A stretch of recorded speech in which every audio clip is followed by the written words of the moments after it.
नमस्कार, आरपी किचनमध्ये आपलं स्वागत आहे। तर मी आज शेंगदाणा चटणी बनवणार आहे।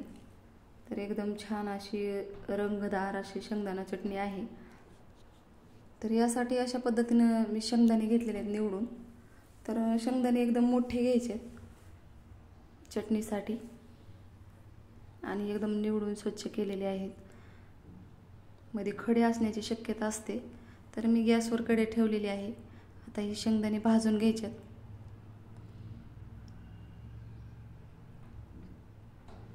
तर शेंगदाणे एकदम खमंग आणि एकदम छान असे भाजलेले असावे, त्यामुळे वरचं टरपल लवकर निघायला मदत होते। तर आता शेंगदाणे भाजलेले आहेत, थंड होण्यासाठी ठेवायचे एका प्लेटमध्ये। तर 10 ते 20 मिनिट असंच ठेवायचे थंड होण्यासाठी आणि वरचं टरपल काढून घ्यायचे हाताने नाही तर कॉटनच्या कपड्याने केलं तरी चालते। तर हाताने एकदम सहज निघत आहेत।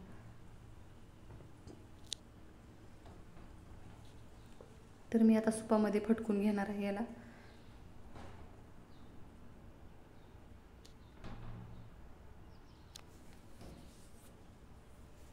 यानंतर याच्यावर कढई ठेवायची आणि एक मोठा चमचा तेल टाकायचे। तेल चांगलं गरम झालेलं आहे। 1 चमचा जिरे टाकायचे, लसूण पाकळ्या टाकायच्या आणि आता शेंगदाणे टाकून चांगलं खरपूस असं भाजून घ्यायचे। तर याच्यामधलं तेल सगळं शेंगदाणे शोषून घेतात आणि एकदम चटणी पण छान होते। तर आता गॅस बंद करायचे आणि साहित्य टाकायचे लाल तिखट आणि बेडगी मिर्च पावडर आणि काश्मीर लाल मिर्च टाकलेला आहे मी रंगासाठी।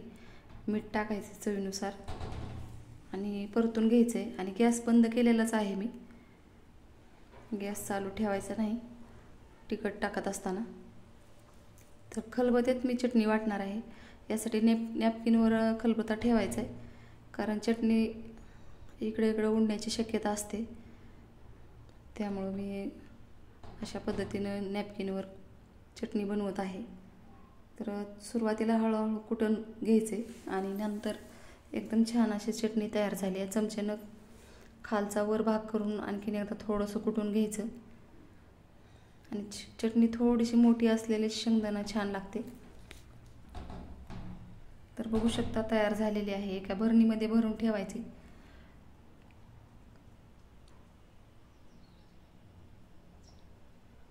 तर तयार झालेली आहे, बघू शकता।